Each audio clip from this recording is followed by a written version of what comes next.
in the end, leadership is not about sort of career progression. If you think about leadership truly, it's about taking responsibility for a company, but also for society. You shape part of society if you have a leadership role in an organization. Hi, I'm Roman Wecker, a partner in Heidrick Struggles Frankfurt office and a member of the industrial practice. I'm also the global lead of the industrial tech sector. In today's podcast, I'm excited to speak to Steffen Metzger, part of the group management committee at Heraeus. The Heraeus Group is a Fortune 500 family-owned technology company from Germany, active in 40 countries around the globe with revenues close to 30 billion euro and around 17,000 people. Prior to his role at Heraeus, Steffen held the position of Senior Vice President at Infineon Technologies. Steffen, welcome and thank you for taking the time to speak with us today. Well, welcome, Roman. It's a pleasure to have you here in Hanau today, and I look forward to the discussion. Super. So let's start. Steffen, you recently moved from Infineon, a publicly listed semiconductor company, to the Heraeus Group, a leading family-owned company with a broadly diversified technology portfolio. The company's roots go back to a small pharmacy from 1660. What has been the prescription for success in this over 350 years of history? And what can public corporations learn from family-owned companies, particularly in terms of leadership? Yeah, Roman, I don't know whether I would emphasize the difference between public and private companies so much. I would more start to think about the need to innovate for high-end materials or technology companies, in particular in the Western world. So in my opinion, there is the constant need to invent new products to differentiate yourself, because otherwise competition is just so fierce that over time you will not be able to survive. And companies who survived for such a long time as Heraeus found a way to constantly reinvent themselves, to constantly add new products to their portfolio, and in this way differentiate themselves from others. You also moved from a senior vice president role at Infineon to a board role at Heraeus. So I would be interested, what have been your key leadership experiences here? And in which aspect did you have the steepest learning curve? Well, here I would probably mention the terms direct and indirect leadership. And as you progress in your career, I think the transition is subtle, but you tend to start with very direct leadership, where you have a team of people you have to supervise. But over time, you start to manage entire organizations, and you have to manage them much more indirectly. And rather than assigning clear tasks and timelines and deadlines, you need to give direction. And you can do that through aspirations, through visions, through certain topics that you occupy and drive. But it's more through the general communication to a larger audience than to sort of your direct reports where you talk individual, very concrete tasks.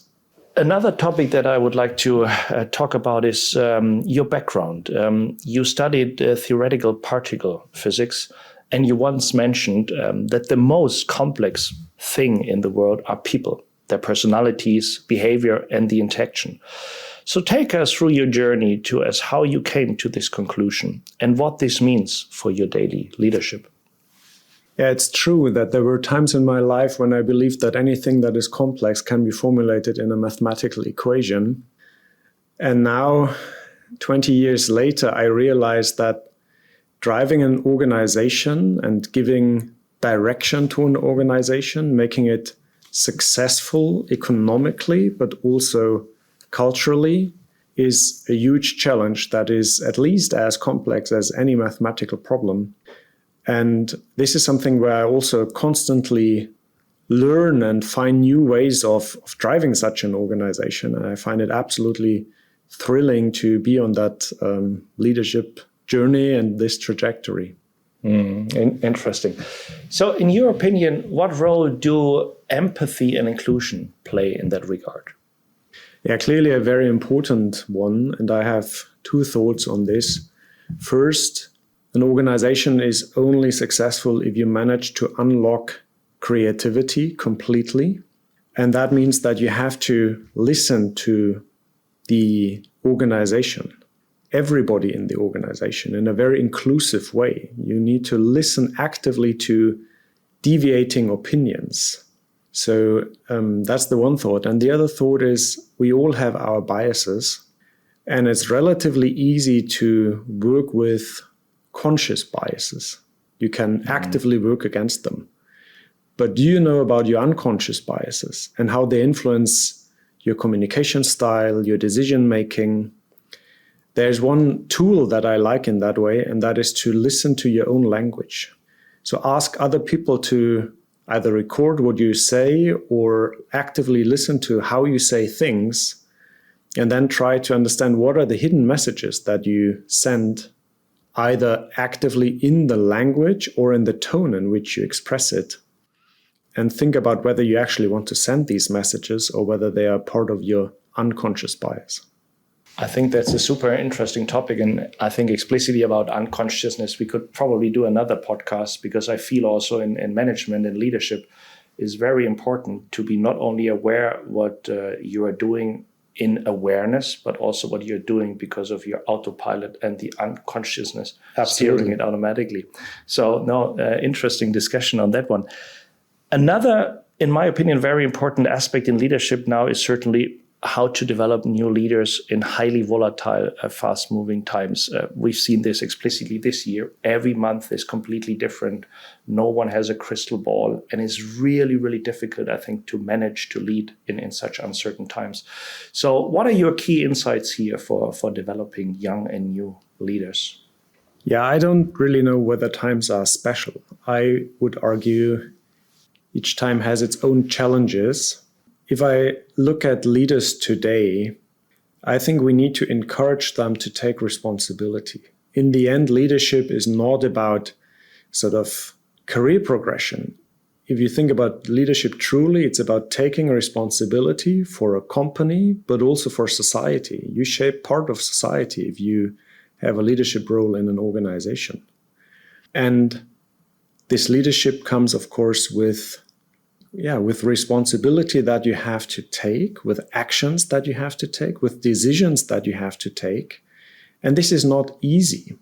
And you can also take wrong decisions.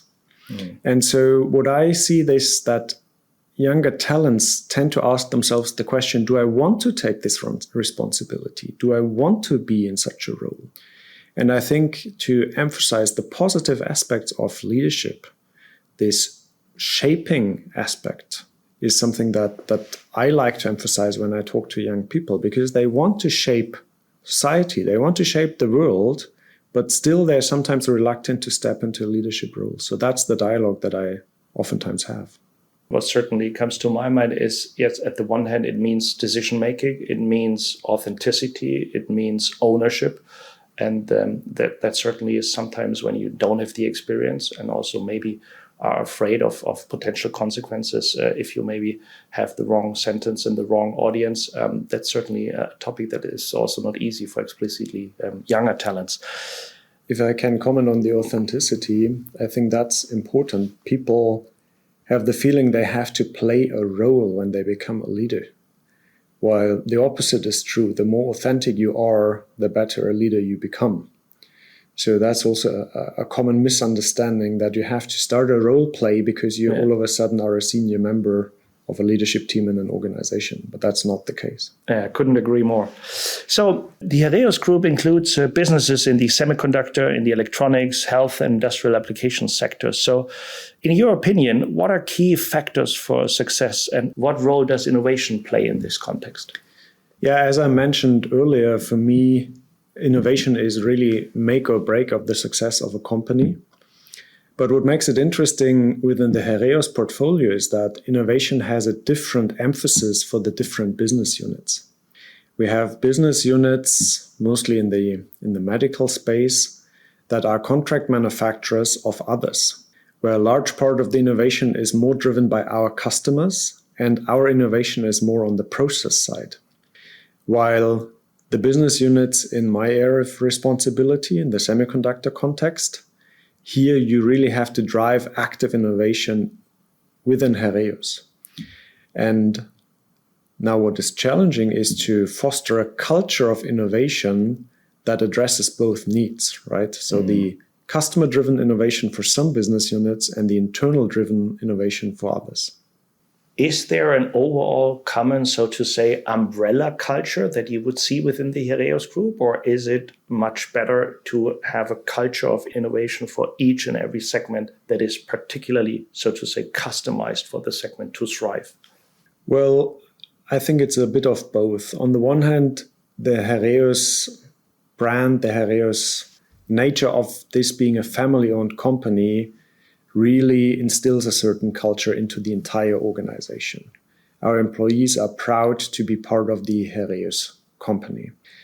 On the innovation side, though, I do believe that we need to foster a certain culture of innovation in those areas where it's particularly important. And that's what we are currently doing, right? We try to now bring together the R&D community globally for certain business units that have common interests, be it on the methodology side or on the content side, so that they can really exchange on ideas, but also on methods. And giving innovation that prominence, but also then taking people out for a joint dinner and just hanging out with them and giving them an ear, listening to their concerns. That is something that we want to actively do to foster this culture of innovation in the areas where it makes most sense. Given that culture is still kind of a soft topic and maybe difficult to grasp and to describe, still, would it be possible for you to describe a kind of a best innovation culture at or for Heraeus with 2-3 words? It starts with top management. In the way we ask questions, in the way we emphasize topics, in the way we speak about certain things, innovation needs to be at the heart of our thinking. Then creativity and openness. On the innovation side, everybody needs to be able to speak out and bring his ideas to the table. If you have a culture of fear, oh, my boss might not like the idea, well, you have already lost at that point.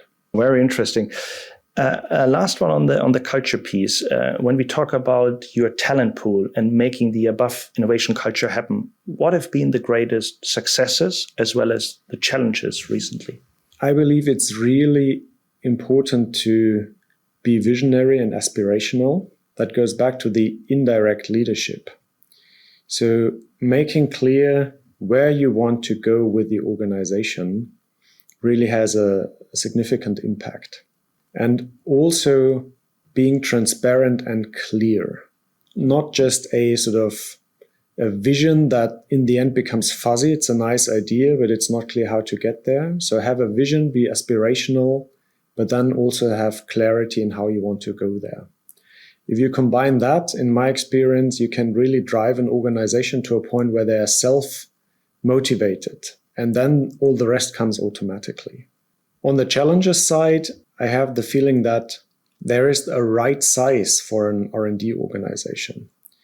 If it's too small, you lack critical mass, you might not have sufficient clout to introduce good methodologies, you might not have enough ideas.